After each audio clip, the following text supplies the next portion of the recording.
Welcome back to BSR TV for round 16 of the iRacing British Touring Car Championship from Laguna Seca with me, Chris Cohen. Joined for the races this evening in the commentary box by Matt Dalton. Evening, Matt. Evening, Chris. Evening, everybody. Exciting qualifying session already and a few unexpected turns of events. New guy Tom Stanley is in 8th, so it'll be exciting to see what he can do from there. And we just heard from Russell Laidler as well, from 9th, 10th was it? 9th or 10th on the grid. Anyway, top 10 for him. Punching above his weight, he says, but that is, we're yet to see whether that might be the case or not. Be interesting to see. I think there's some words you could use to describe that, and one of which would be best described as James Hunt's epic line during Monaco whilst talking about René Arnoux, where he the release of a cow's back end, I think. Well, we'll see, won't we? Because we're about 5 minutes away from the start of the race, but just enough time to give any of you guys who are not quite familiar with the Kia a brief intro to get up to speed. Let's roll the tape.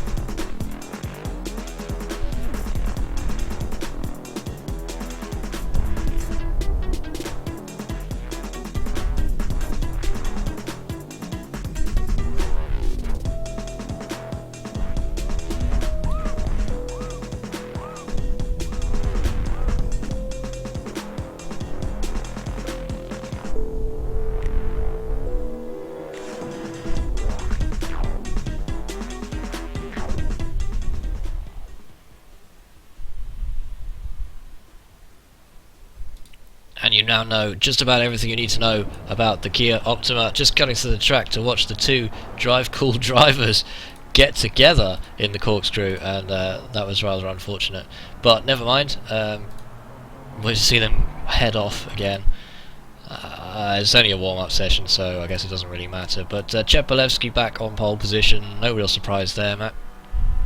No, I think the Quelle Surprise would be the expression, wouldn't it? It's becoming a little bit of almost a familiar routine now with Stellion. It's familiar, but it doesn't lack excitement, because we saw him last week in action in the first race in Okayama. He looked almost nervous, didn't he? Yeah, he did. Last week was a bit of a surprise from Stellion. He's leading the championship, and he could easily have just decided to take the points and be sensible, but was a little bit ragged, actually pushed a lot harder than I was expecting, and really put himself at risk of getting a DNF. But I think that lays out the stall for how he intends to drive the rest of the season. Well, he's very fast, but Katz, you could argue, is equally as fast. But these guys aren't big on causing collisions and taking big risks, are they? So are we likely to see Katz just tuck in behind Chepalevsky, do you think, and just roll with it for the entire race, or do you think it's going to be more overtakey than that? I think it has to be more overtakey than that. I mean, he may decide to go that way, but if he does, I don't think he's going to win the championship. I think Chepalevsky surprised us last week. Like as I said, he pushed a lot harder than we thought he would, and was really taking risks to try and ram home the advantage. And I think he picked up a penalty in the last race, didn't he, on the last corner, actually. There's no penalty in effect this time out for Chepalevsky. There was an incident, shall we say. It was there was no contact, to be fair. Robert Fagg and Chepalevsky kind of avoided each other as Chepalevsky went for the inside in the final corner, and that allowed Richard Wilde through to overtake them both. But no complaints from either driver, so no official action needed there. Yeah. No, I don't mean that one. I think he got a time penalty, didn't he, in the last race for sort of cut the corner incident, a slowdown incident. Oh, you're right. And it dropped him from 3rd place, didn't it, down to P9, which really caught us all by surprise.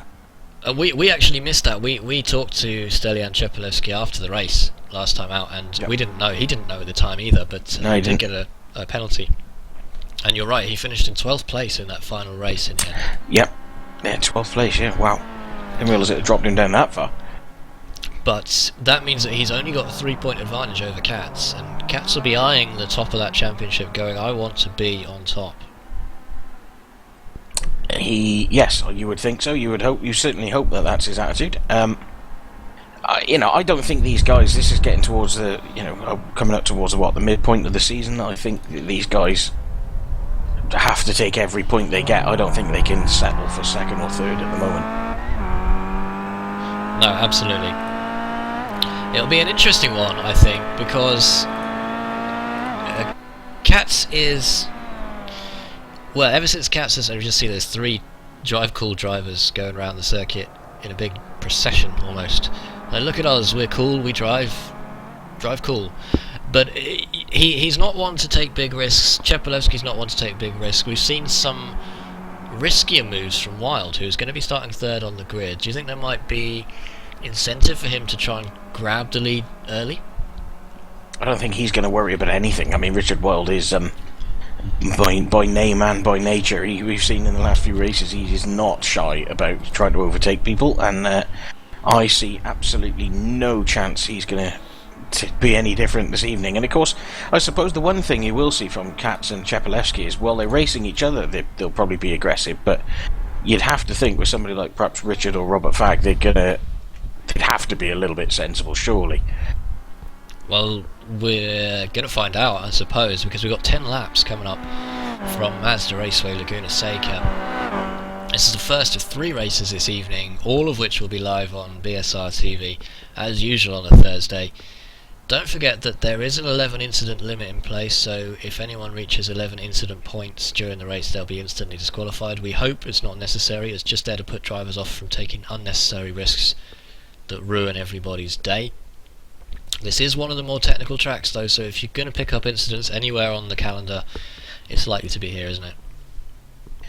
This is a tricky track. One small mistake here can cost you half a second or more very easily.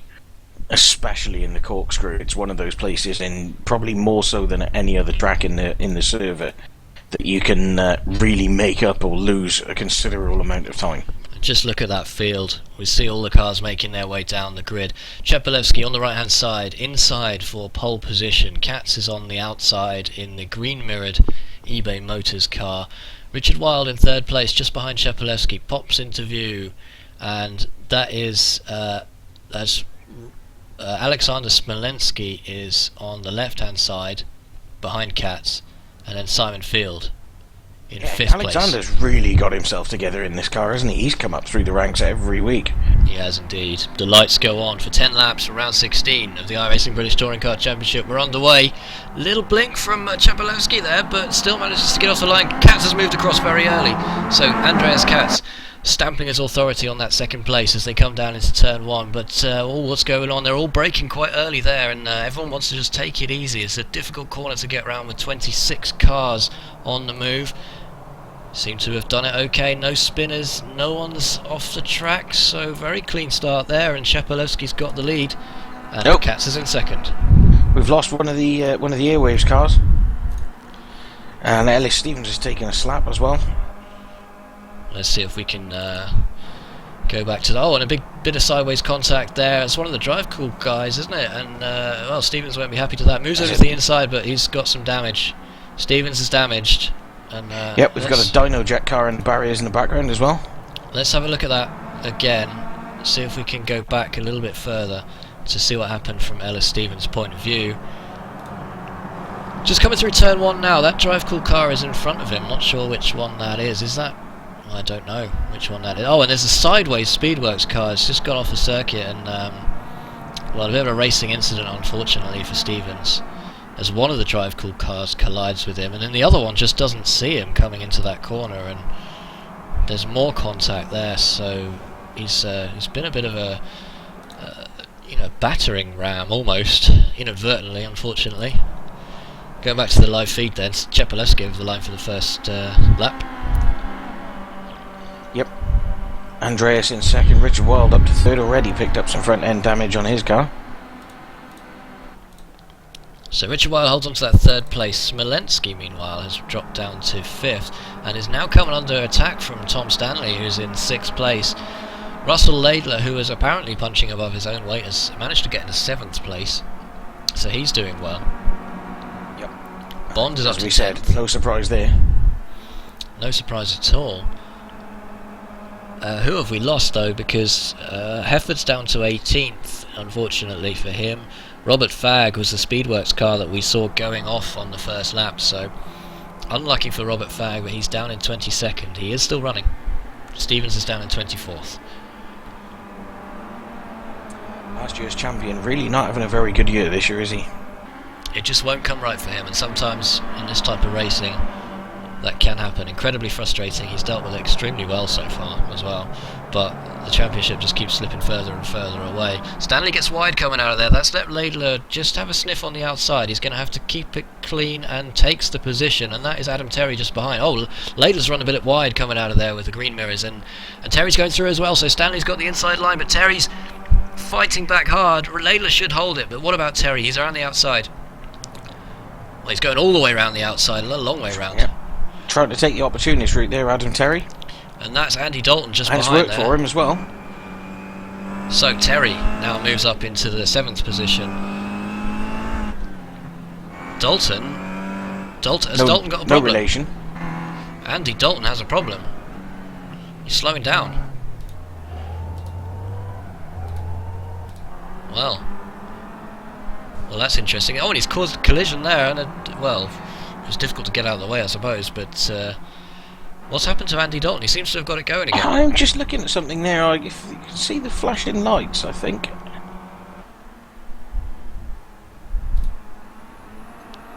That looks possibly like a brake pedal issue.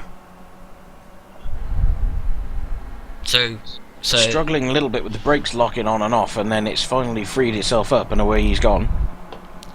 So Tim Mawson is right behind Andy Dalton there, and seems to have resolved his problem. Dalton seems to be okay.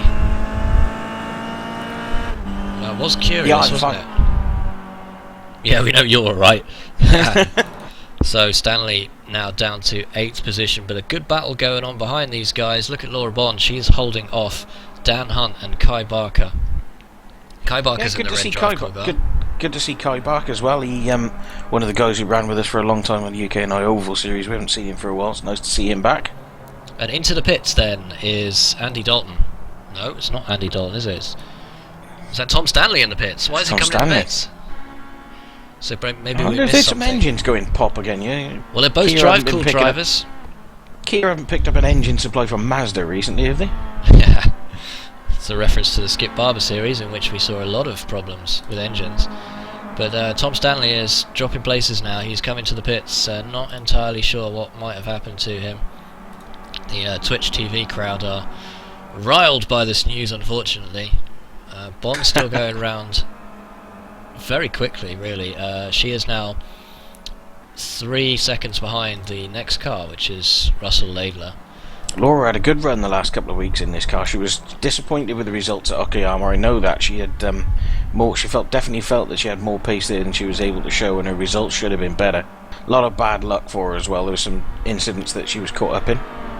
Richard Wiles caught back up to the front too, mine, hasn't he? He has, and we're just looking now at the back of. Well, Adam Terry's under threat from Russell Laidler, who wants that 6th place, and Terry, who we saw very quick last season, hasn't really found his form this season too well, and might well be under threat. And coming back to the front now, there's Wiles got a much better exit than Katz coming out of that final corner, so what's going to happen here? Down the start-finish straight, he can't quite capitalise on it. But we talked about this before the race, Matt, and we said this might happen. Chepelevsky and Katz, there's either nothing in it, or Katz is not willing to take the risk and overtake. Well, these guys are leading the championship. They've got more to lose than the others, haven't they? So you have to think they're probably going to show each other a little bit of respect and not do anything too crazy.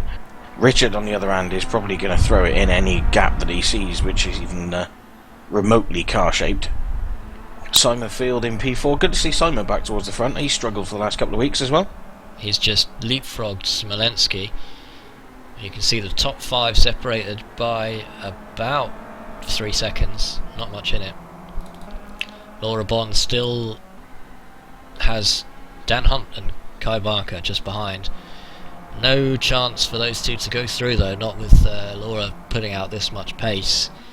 It'll take a mistake, I think, to change the situation in that regard. Coming down the field a little bit, we've got Ellis Stevens, a recovering Stevens, is chasing down a recovering Robert Fagg, so these two are much quicker than the cars around them. It should be interesting to see what happens to these guys. Can they effectively produce a quick car train? And Oh, Simon Field's got a problem, has he? What's going on there? well, Fields dropped it down to 5th place, and let's see if we can get a quick replay of what might have happened there. Just coming through, Rayner's coming down, left-hander there, and turns right and sticks the brakes on. Well, that's funny, isn't it? Strange. Maybe he felt that Smolenski was faster and has just decided to try and lose him as a tow and use him to pull himself up to the front three. Well, he's let Smolenski get a little bit too far away for that, but you might be right. He might have let him through. Maybe we can speak to him afterwards and find out exactly what's going on there. Still nothing to choose between the top three as we enter lap 6 out of 10 here at Laguna Seca. Katz has a look down the inside. He needs to tuck back in. Andreas determined to make my predictions look like the enormous grasp at thin air that they probably are. Well, I can't believe Tom Stanley's luck. He is now down in 25th position as we see Tarek Islam in the pits in that Rockstar car. He's got a bit of damage, doesn't look too healthy unfortunately. Not the best race for him. Meanwhile, Steve Richardson is being chased by Stephen Hefford, the two Steves. Just behind them, Aaron Mullen. Oh, they both go a bit wide there. Richardson coming up to the corkscrew on lap 6. Hefford dropped some places from the start and will want those places back. He's just outside the points. The final point as it stands will go to Steve Richardson. Steve Richardson been picking up points. He's in the top 20 in the championship. He's been picking up points consistently. Just not enough, perhaps. He'd want more than that, you'd feel. He might. Steve is he's just another one of those guys who just makes sure he finishes the race. He has a good, runs consistently, runs clean, doesn't make too many, and usually picks up positions from that. Interesting that the back of that group there is Robert Fagg and Ellis Stevens. So you'd have to think these guys are about to get a dose of the treatment, aren't they? Well, that train involving Laura Bond and Kai Barker and Dan Hunt have caught right up with Russell Laidler now. Russell's under threat from Laura Bond, and that CQR, that orange CQR Fanta car, is going to have to hold off Bond. And if you just look just behind them on the track, we can see the eBay motors of Dan Hunt and the red Drive Cool car of Kai Barker as well. Laidler was quicker in qualifying by a little margin, but Bond's no slouch, and well, she's in the tow now, so well, she's not going to make a move into the corkscrew, surely. No, tucks it back in. No, you'd have to think that none of these guys fancy themselves as a Valentino Dan Rossi, Hunt's Marc off. Marquez. Dan Hunt is off, loses a position to Kai Barker. Sorry to interrupt. No, that's fine. Hunt will now be under threat from Nick McCarron, who's just behind. Typically, I say nobody's going to do a Rossi and Marquez, and just as I say it, somebody does. That's. Let's go on board with Laura Bond then, because that orange CQR Fanta car of Russell Laidler is getting closer and closer. We've got 3 laps to go as the leaders come on to lap 8. It's not a race packed with overtaking, especially, is it? It's so difficult this circuit to get a good overtake, and a wide entry there from Bond gives her the quick exit. Laidler doesn't have an answer for this at the moment, and Bond's not one to dive down the inside in a hurry either, so this could be a bit standoffish. But of course, the last lap, the adrenaline does kick in, and you do take more risks than you would normally. Yeah, there's never an Ander Diaz around when you need him, is there? Or oh, we were just saying that Ander Blitzkrieg Diaz is not part of this session or this meet at all, so we'll see him serve his grid penalty perhaps in the next meeting. Yep, we miss you, mate. Get back in you. But he was the most exciting driver to watch last week for not entirely all the right reasons.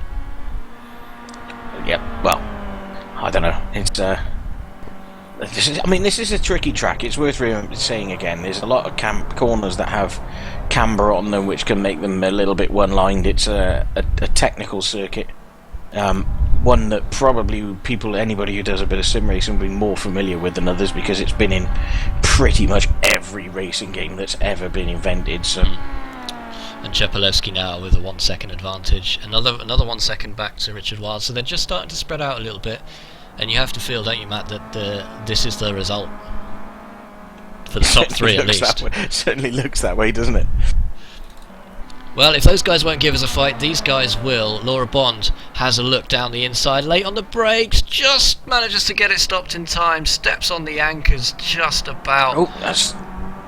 Layla's got the inside. Layla should take this one. Bond's going to have to tuck back in, but Layla's gone very defensive Should there. go for the switchback there. She has gone for the switchback, but it's not going to be enough to get down the inside, and she's going to have to back out of that one. Layla maintains the inside line for the next corner.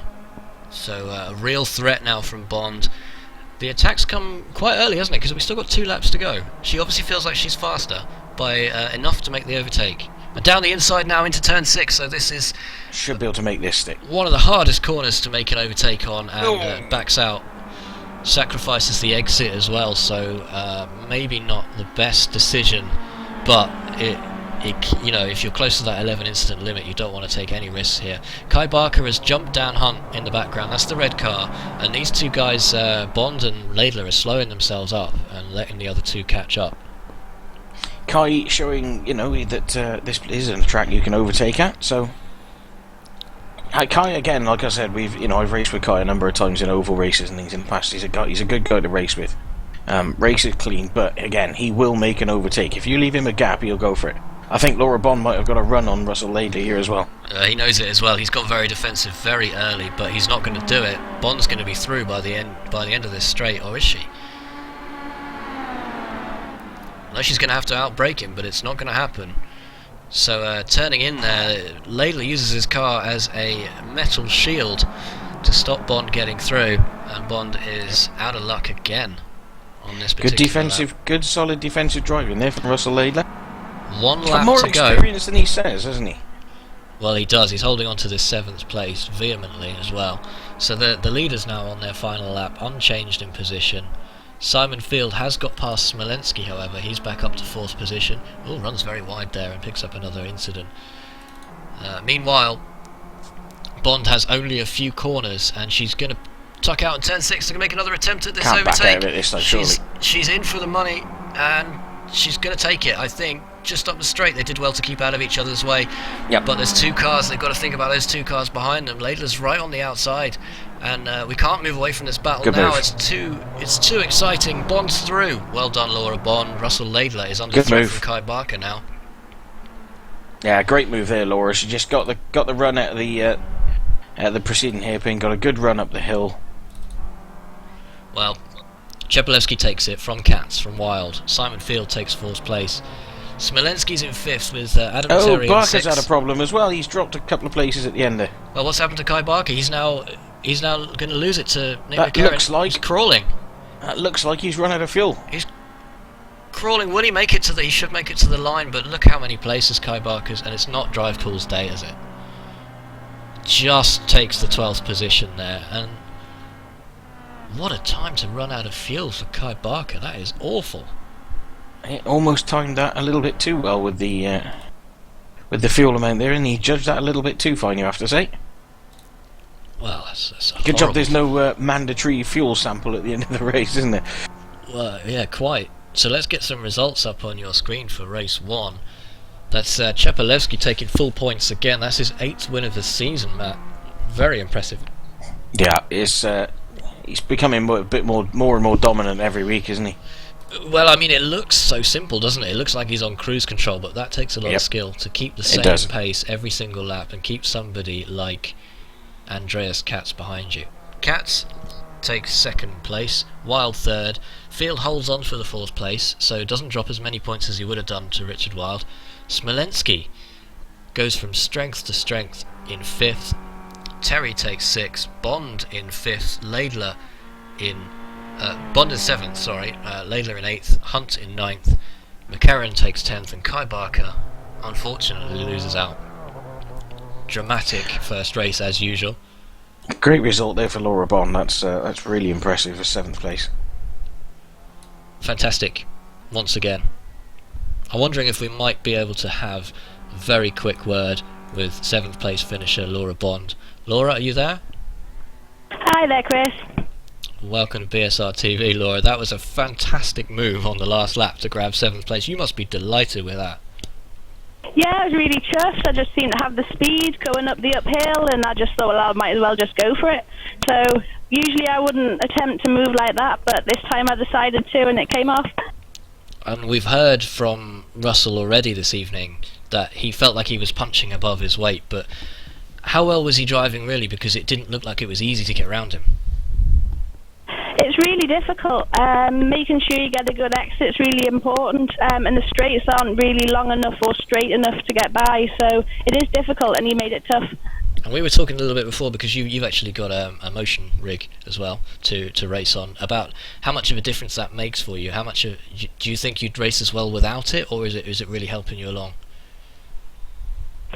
I think it's definitely more fun. Whether it makes us a better driver, I'm not sure. When it's a rough course, you're a bit all over the place, and you have to kind of control that too. So I'm not sure, but I definitely know it's more fun. So you're saying don't have a heavy dinner before racing? Absolutely. Well, 2 more races to come. You'll be starting in 7th for the next race. Can you make it to 6th or 5th from there?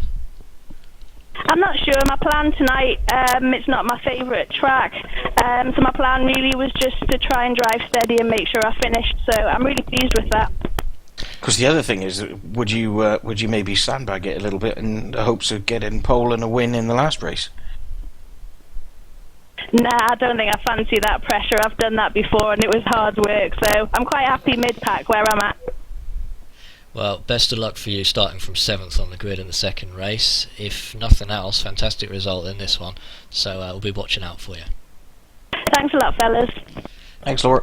That's Laura Bond for Bianco, finishing in 7th in exciting style, and I'm wondering if we might be able to get a quick word with Robert Fagg, who will not be in the best of moods, perhaps. Robert, are you there?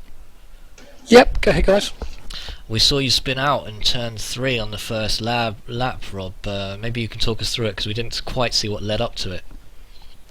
Yeah, I thought it might have been as a result of cold tyres, but having looked back, I just went a bit too wide going into turn 3 and put 2 wheels on the dirt, so I spun me round. I couldn't catch it, but I had good fun trying to fight my way back through. So, and it's going to affect your grid starting position in race 2, so it's going to be a similar thing, isn't it? Race 2, working your way up through the field. Yeah, it's quite difficult. Even though I've probably got a little bit more speed than some of the guys in front of me, obviously they're not going to give up positions easily, so you do have to do quite hard racing to get past. But from 17th, I've only got a couple of places to get in the points, so I've got my fingers crossed, trying to have a better start to the race. And we were talking before about just how hard this circuit is for overtaking. Is there any particular spots you'll be looking out to nip past people? Yeah, I think I've got 2 or 3 down into the first corner, but you have to take the last corner a bit different to get a better drive. The other place you can get some overtakes is on the left-hand bend before going up the hill towards the kink. So I've got a few more there, so fingers crossed. Well, best of luck for you. Obviously not the start you wanted, but hopefully you can improve in the next race. Yeah, cheers guys, and thanks so much. Thanks. Cheers, Rob. So, yeah, after unlucky there at the start, wasn't he? He was very unlucky. After one race, we've seen Stevens again losing out, and we've seen Robert Fagg losing out, and we've seen Tom Stanley losing out. Did we see what happened to Tom Stanley? We didn't, did we? No. I'm just working my way through the replay here, trying to see if I can figure out what happened. It's so far all seems relatively sedate, to be honest. Well, I think I might go and get my pillow and some marshmallows for the next race. It's well, we hope to see a little bit more excitement in terms of overtaking. The last part of that race wasn't short of it, but we tend to see it get a little bit more crazy the further into the evening we get, because we've got reverse grids and all that kind of thing going on in the third race. who knows? Race 2, that'll be round 16 of the 17 rather of the iRacing British Touring Car Championship, is coming your way very shortly, in about 5 or 10 minutes time. So if you're watching on Twitch TV, don't go anywhere, we will come to you. And if you're watching on YouTube, just advance to the next video, and we're going to take a quick break.